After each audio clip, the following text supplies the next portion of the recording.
Baik, selamat datang di video kami.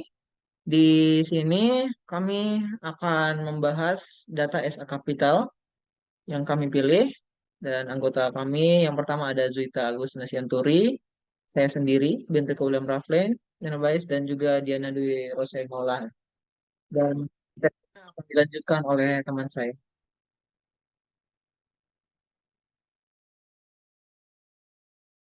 Untuk yang pertama yaitu mengenai data as capital. Apa sih data as capital itu? Data as capital merujuk pada pandangan bahwa data memiliki nilai ekonomi dan dapat dianggap sebagai modal yang dapat menghasilkan keuntungan. Dalam konteks ini, data dianggap sebagai suatu aset yang dapat digunakan oleh perusahaan untuk meningkatkan efisiensi, inovasi, dan daya saing. Berdasarkan pernyataan di atas, kami mengkhawatirkan bahwa penekanan terlalu besar pada data sebagai modal dapat mengabaikan hak privasi individu dan memunculkan risiko eksploitasi data. Oleh karena itu, kami menentang pernyataan data as capital.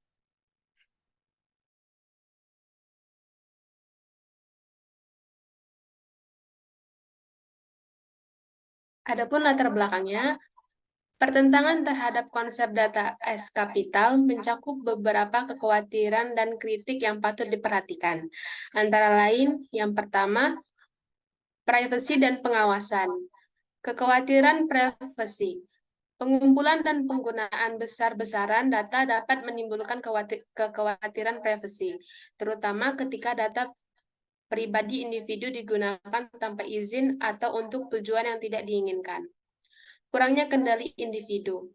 Konsep data as capital seringkali dianggap merugikan individu karena memberikan lebih sedikit kontrol atas informasi pribadi mereka. Ini dapat menciptakan ketidaksetaraan kekuasaan antara perusahaan dan konsumen. Yang kedua, eksploitasi dan ketidaksetaraan. Eksploitasi data.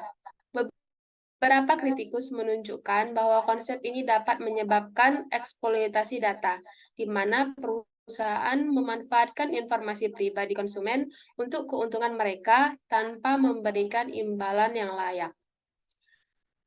Ketidaksetaraan akses. Pemusatan data sebagai modal dapat menciptakan ketidaksetaraan akses dan keuntungan. Karena perusahaan besar yang memiliki lebih banyak data dapat memiliki keunggulan ekonomi yang signifikan dibandingkan dengan pesaing yang lebih kecil.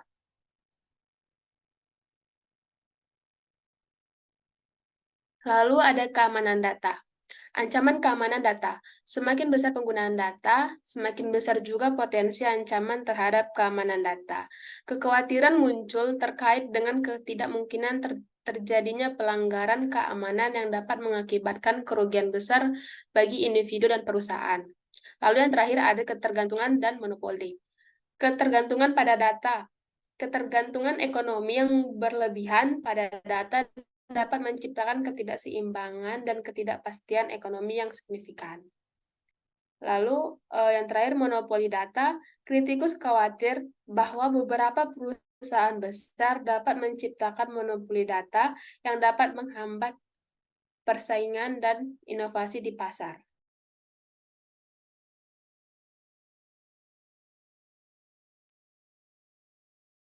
Oke, selanjutnya alasan kami menentang data SA Capital, yaitu yang pertama, reduksi manusia menjadi aset ekonomi.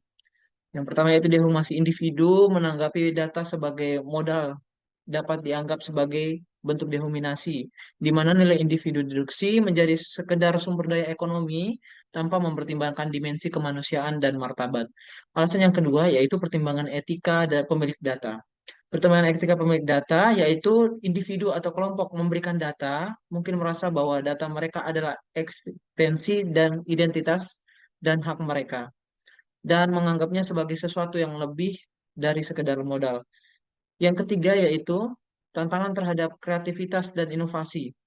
Terlalu mengandalkan data sebagai modal mungkin menghambat kreativitas dan inovasi karena keputusan mungkin hanya didasarkan pada pola yang sudah ada,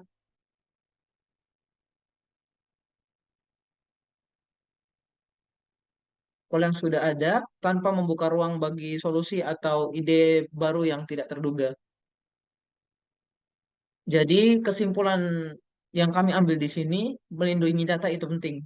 Melindungi data itu merupakan fondasi esensial dalam mengamankan privasi individu, mencegah serangan cyber, dan membangun kepercayaan konsumen. Ini tidak hanya menjadi kewajiban hukum untuk mematuhi regulasi privasi yang semakin ketat, tetapi juga menjadi langkah penting dalam pertahanan terhadap risiko ekonomi, menjaga reputasi bisnis, dan merangsang inovasi.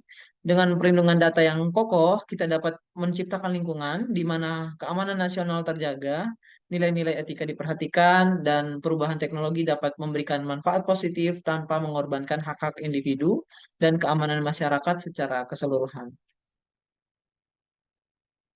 Ya, itu saja presentasi kami mengenai data SA Kapital dan alasan kami menentangnya. Sekian dari kami, mohon maaf apabila ada salah kata. Terima kasih.